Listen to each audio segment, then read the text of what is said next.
இதுவரைக்கும் கலந்து கொண்ட கண்டஸ்டன்ட்லயே இந்த முறை கலந்து கொண்ட கண்டஸ்டன்ட் தான் ரொம்பவே மோசமா நடந்துகிட்டு இருக்காங்க பலராலும் பேசப்பட்டு வருது. இன்னும் பிக் பாஸ் போட்டியாளர் கிட்ட ரொம்பவே கோபமா பேசியிருக்காரு. கடந்த 8 சீசன்ல இது போன்ற போட்டியாளர்கள் இல்லைன்னு சொல்ற அளவுக்கு தான் இந்த சீசன்ல போட்டியாளர்களா இருக்கவங்க இருக்கீங்கன்னு ரொம்பவே காட்டமா பேசியிருக்காரு. அதுலயும் முக்கியமா சொல்லணும்னா கமருதீன் அண்ட் பார்வதி இவங்க 2 பேருக்குமே திட்டிருக்காரு. அதாவது கமருதீன் அண்ட் பார்வதி 2 பேருமே மயக்க மறைச்சு பேசியிருக்காங்க. அதனால பிக் பாஸ் கமருதீன் அண்ட் பாரு, நீங்க 2 பேரும் மயக்க மறைச்சு பேசினா எனக்கு தெரியாதா? நான் உங்ககிட்ட எத்தனை முறை சொல்றது? நீங்க மயக்க மறைச்சு பேசினாலும் உங்களை சுத்தி பல கேமரா இருக்கு. அதன் மூலமா பலருமே பாத்துட்டு இருக்காங்க.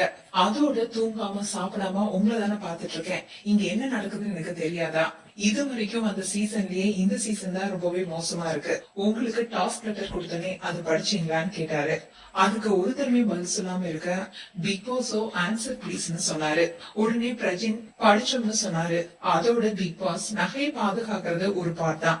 நான் டாஸ்க் லெட்டர் படிக்க சொன்னோடனே ஒரு சின்ன சிலப்பு, அவ்வளவுதான். திரும்பவும் ஹவுஸ்மேட்ஸா மாறி சண்டை போட ஆரம்பிச்சிட்டீங்க. உங்களை நம்பி ஒரு ஸ்கிரிப்ட் கொடுத்திருக்கோம். அதோட அதுக்கு தகுந்த மாதிரி ட்ரெஸ், அதுக்கு தகுந்த மாதிரி ஒப்பனைன்னு இவ்வளவு கொடுத்தும் எதுவுமே பண்ணாம இருக்கீங்க.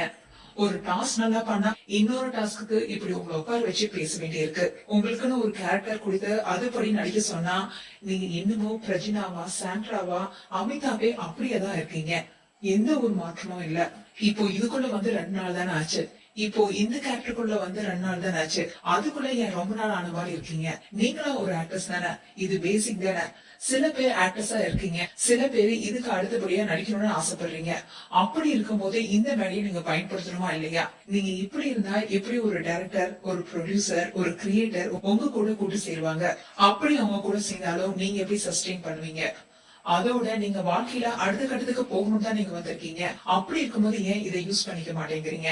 வாரம் வாரம் சேது சார் கிட்ட நீங்க என்னவங்கன்னு சொல்லி அவருக்கு சத்தியம் பண்ணி கண்டிப்பா நீங்க அதை செய்வீங்கன்னு சொல்லி நான் அசிங்கப்பட்டதுதான் மிச்சம். அதோட பிக் பாஸ் ரொம்பவே கோவமா, இந்த ஆளு ஒரு ஸ்டெப் மேல போறான்னு நினைக்கிறீங்களோ?